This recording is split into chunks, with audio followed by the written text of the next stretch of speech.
Ahí. Bien, vamos a iniciar con nuestra exposición. Somos el grupo que va a tratar la unidad número 5, que es el agua. Aquí vamos a abordar varios temas, entre ellos eh, los estados del agua y demás, que nuestros compañeros nos van a ayudar a desglosar.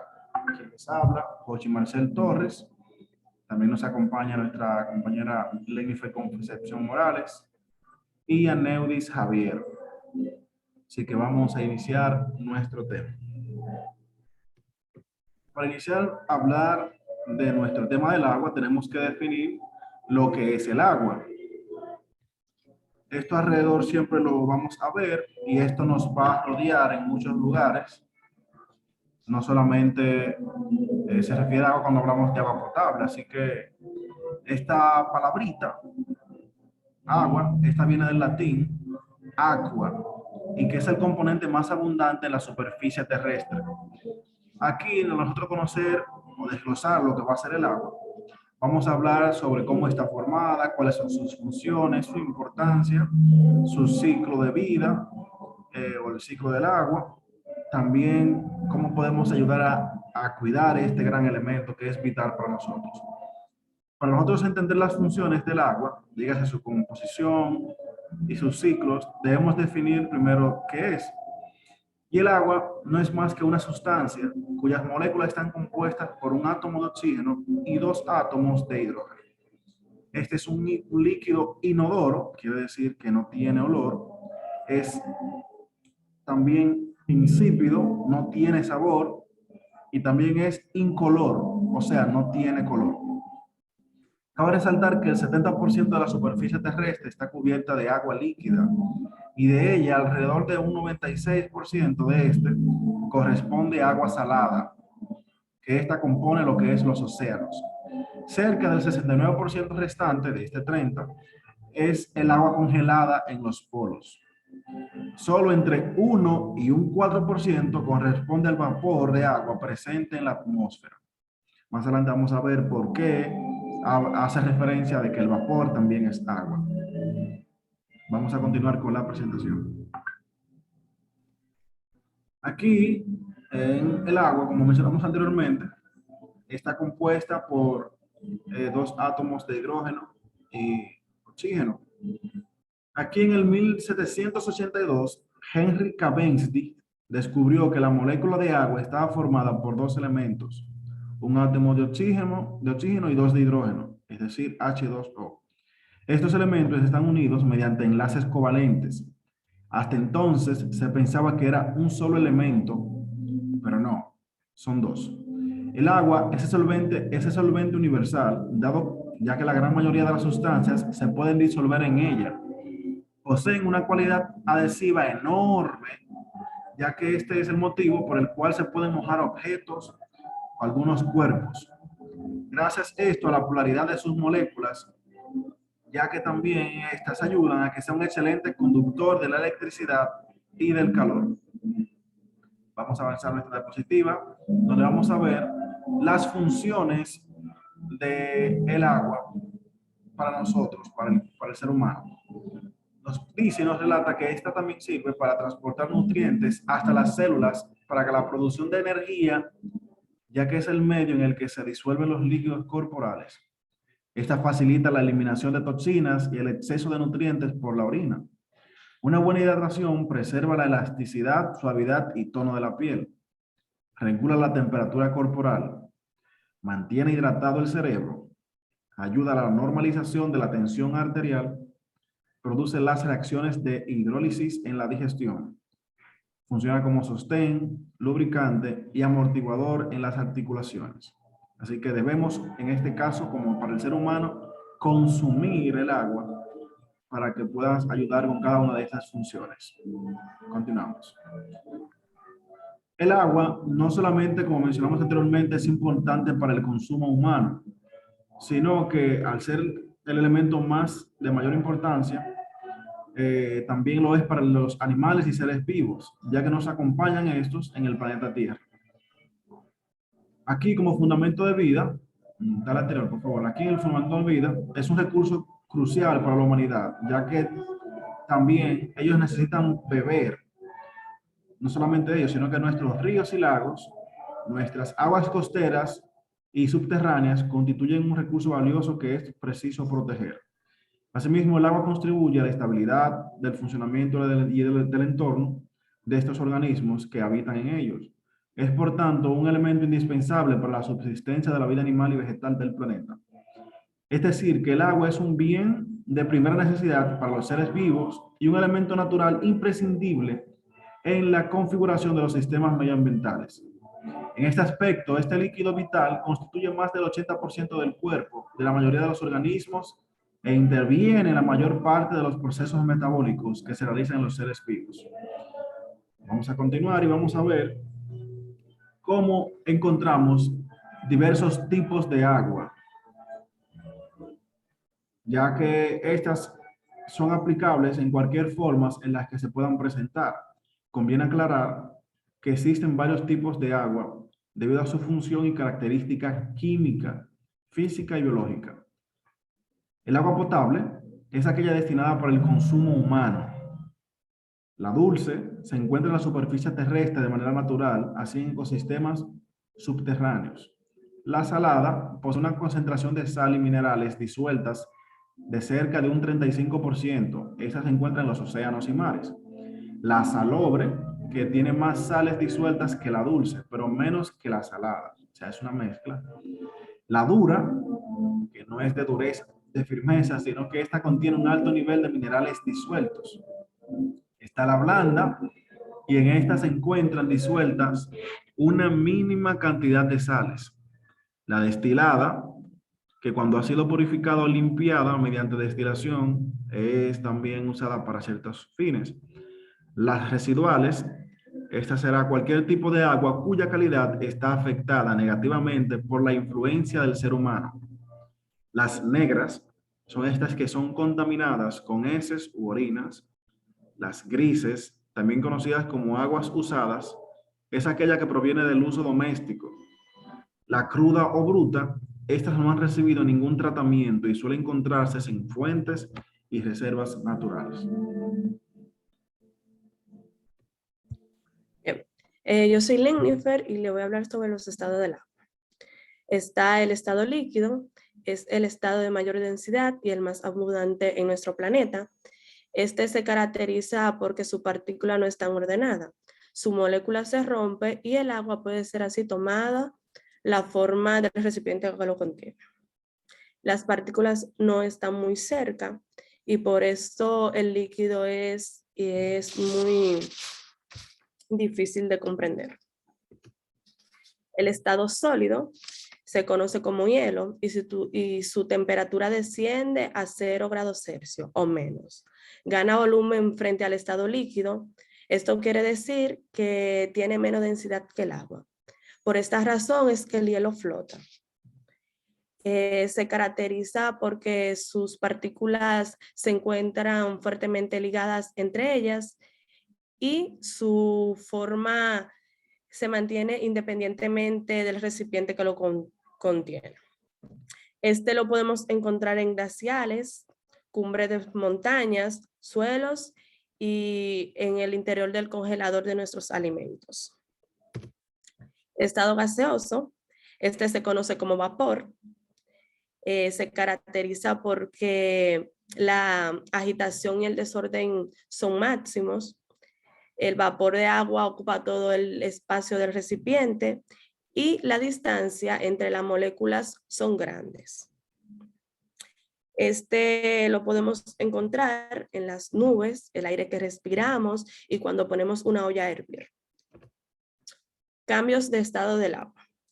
Aquí podemos ver que cuando el agua cambia de sólido a líquido, se realiza una fusión, de líquido a gas, una vaporización, de gases a líquidos, una condensación, y de líquido a sólido, una solidificación. Ahora tenemos las propiedades del agua. Estas se dividen en dos, en propiedades físicas y propiedades químicas. Algunas de las características de las propiedades físicas es que es incolora, transparente, sin sabor. La podemos encontrar en el estado sólido, líquido y gas. Y algunas características de las propiedades químicas es que su pH es neutro, tiene moléculas inorgánicas y forman enlaces covalentes. Acá vamos a presentar un video que explica más a fondo las propiedades del agua. El agua cubre casi 3/4 partes de nuestro planeta y las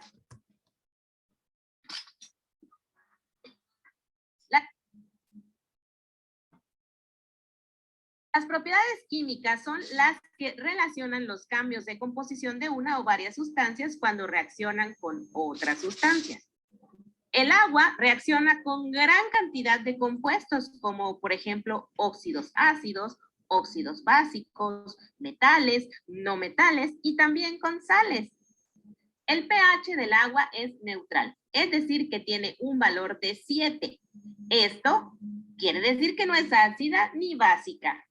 La molécula de agua está formada por 2 átomos de hidrógeno y 1 de oxígeno, unidos por enlaces covalentes. Las moléculas de agua están dispuestas en forma de V cuando las representamos en forma bidimensional, haciendo un ángulo entre los hidrógenos de 104.5 grados. Y en el modelo tridimensional se forma un tetraedro.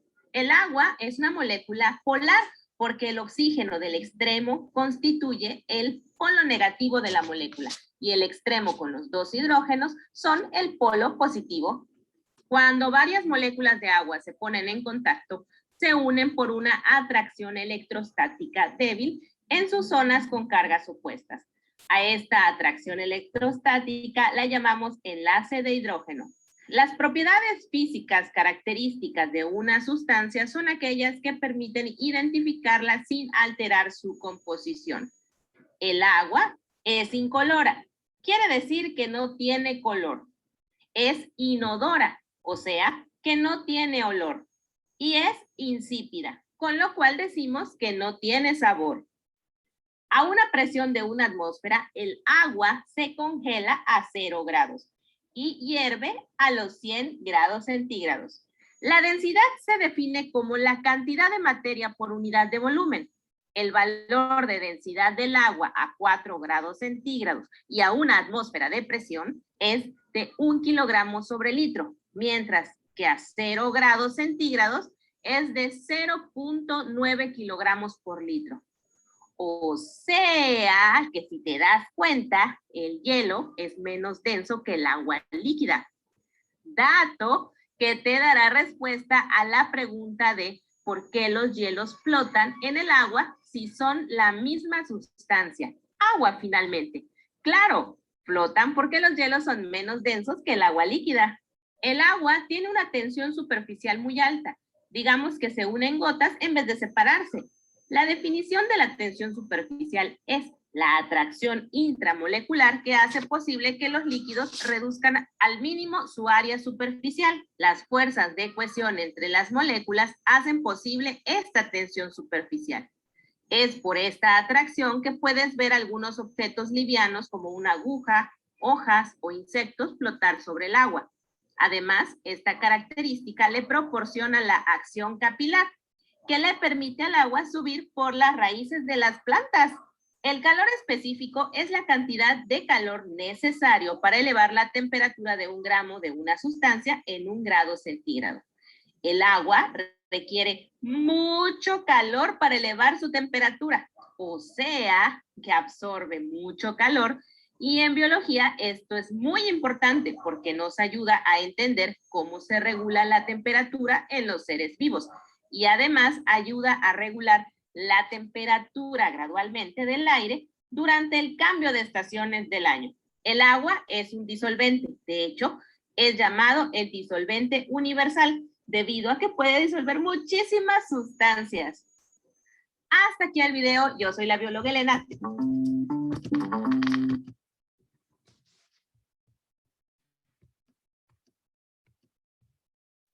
El agua cubre... Bien, ahora le voy a hablar sobre la contaminación del agua.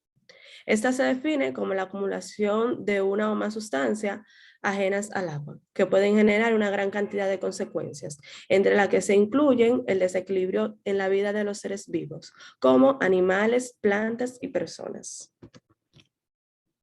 Entre los principales contaminantes del agua podemos encontrar virus, bacterias, fertilizantes, parásitos, fármacos, pesticidas, nitratos, plásticos, desechos fecales y hasta sustancias radioactivas.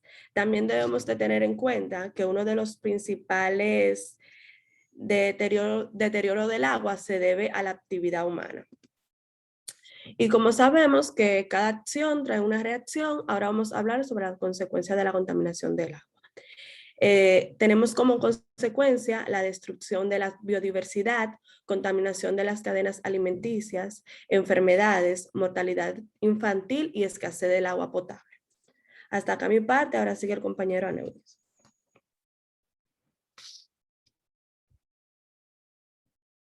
Sí, saludos. Esta parte voy a tratar el tema del ciclo del agua, la distribución del agua en la tierra, fuentes y control del agua, el agua en plantas y animales, el agua y el ser humano. También hablaré del Día Mundial del Agua. Cambio, por favor. Bien, voy a hablar lo que es el ciclo del agua. El ciclo del agua es algo importante para nuestro planeta, pues el ciclo de agua describe cómo el agua se evapora de la superficie de la Tierra, sube a la atmósfera, se enfría, se condensa para formar nubes y vuelve a caer a la superficie como precipitación. Es decir, este ciclo del agua es como el agua se recicla y sirve para nuestro uso y mantener el equilibrio del agua en nuestro planeta. Como podemos observar, podemos apreciar, vemos como el agua, ya sea de los mares, de los ríos, de los lagos, etcétera, se evaporan por la incidencia de la radiación electromagnética de los rayos del sol. Entonces, la radiación incidir en el agua hace que el agua se evapore, luego suba a la atmósfera, esta se condense y carga en forma de precipitación. Cambio, por favor. Bien, en esta parte voy a hablar sobre la distribución del agua en la Tierra. Vamos a ver cómo está distribuida el agua en nuestro planeta. Bien, como podemos apreciar, nuestro planeta está completamente, si lo vemos desde el espacio, está contenido de agua. Pues sabemos que aproximadamente hace 1.390 millones de años, nuestro planeta está conformado totalmente por agua. Y ahí, según los tiempos geológicos, el agua se fueron hacia distintas partes, como los glaciares, etcétera, y se fueron hacia la parte subterránea de la Tierra. Bien, aquí vemos cómo está distribuida el agua. El agua está compuestamente mayor en los océanos y mares. Podemos apreciar un 97.2%. Los ríos y lagos un 0.02%, aguas subterráneas un 0.6% y los glaciares un 2.2%. Como podemos también ver, la atmósfera tenemos un 0.01%, en la atmósfera también al agua, en vapor de agua.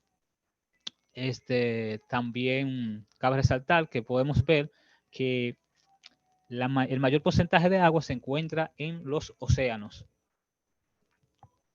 Paso, por favor, cambio. Bien, ahora voy a hablar sobre las fuentes y el control de ese componente esencial que es el agua. Pero antes de explicar este tema en profundidad, vamos a ver qué es una fuente del agua. Bien, una fuente de agua se refiere al agua que da origen a como ríos, arroyos, lagos, embalses, manantiales y aguas subterráneas. Es decir, es donde nosotros buscamos el medio de cómo obtener este componente esencial en nuestra vida, ya sea pozo, agua, arroyos, mares, etcétera, para cualquier uso. Una fuente de agua, mayormente la podemos ver en los ríos, la podemos ver en arroyos, en mares, etcétera, dependiendo su uso. Podemos también ver cómo una presa hidroeléctrica, nosotros retenemos el agua para nuestro consumo, para tratar de que el agua circule más rápido hacia los ríos. Entonces nosotros la represamos y nos sirve también para generar electricidad. Es decir, es una manera efectiva para tratar de conseguir mayor provecho a este componente que es el agua. Bien, podemos ver que el ciclo del agua también causa efectos letales en la tierra, causa al ser humano, pues es decir, nosotros alteramos el ciclo del agua. Si alteramos el ciclo del agua, vamos a tener condiciones nefastas en nuestro planeta. Podemos ver acá, apreciar lo que es el mar Arab en Kazajstán, que en la parte izquierda podemos apreciar que cómo estaba el lago antes y cómo está después. Esto sucedió gracias a que se sembró a sus alrededores muchos algodones. El cultivo de algodón necesitaba irrigar la tierra. Entonces ellos tomaban el agua de ese lago. Causa eso, hubo un factor esencial que provocó que alterar el ciclo del agua, el lago se secara. Bien, el río Colorado, eso es el río Colorado entre Estados Unidos y México. Como podemos ver que tiene un poco caudal. Esto se debe a las construcciones de muchas presas. Este río contiene cientos de presas y minimiza ese cauce de río a como era antes. Pues este río, cabe resaltar que no llega hacia el océano, hacia el mar. Está distante a unos 150 kilómetros, porque ya el riachuelo, el río no llega con fuerza hacia ese mar. Bien, aquí podemos hablar de lo que es el agua en las plantas y en los animales. El agua mantiene la planta firme y erguida. Sin estas se vuelven flácidas cuando están sin agua y pronto mueren. Algunas plantas como algas marinas y algas absorben el dióxido de carbono disuelto en agua. Los animales también necesitan agua para llevar a cabo cierta actividad en la fotosíntesis y en la glucólisis del agua, un componente esencial para nosotros los animales, nosotros los seres humanos que también pertenecemos al reino animal. Bien, vamos a hablar de lo que es el agua y el ser humano. Como dije anteriormente, nosotros estamos compuestos por células. Esas células desempeñan funciones esenciales en nuestros organismos porque estamos compuestos por células. Entonces, ellas necesitan un equilibrio hidroelectrolítico para su perfecto funcionamiento. Es por eso que está el ser humano adulto, por ejemplo, que pesa 80 kilogramos, contiene aproximadamente un 75% de agua en su cuerpo y casi la mitad de ese porcentaje se encuentra formando parte de los líquidos celulares. También el cerebro contiene un 80% de agua. Nuestro músculo contiene un 75% y los huesos un 30%. Para mantener esta proporción de agua en los tejidos del cuerpo, es necesario beber aproximadamente un 35.000 litros de agua durante toda la vida. Cabe resaltar que la pérdida de este líquido en nuestro organismo ocurre en la muerte. Bien, el Día Mundial del Agua se celebra todos los años, el 22 de marzo de cada año. Se celebró un acuerdo en Brasil, un tratado en la Organización de las Naciones Unidas, en el cual se celebra este acto para conmemorar y tratar de buscar vías de proteger y mantener el equilibrio del agua en nuestro planeta.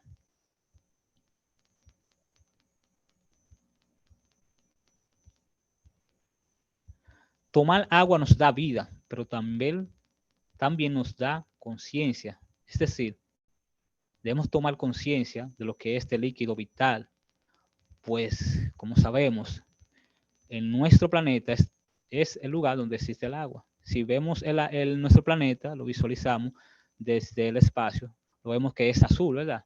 Porque está compuesto por agua.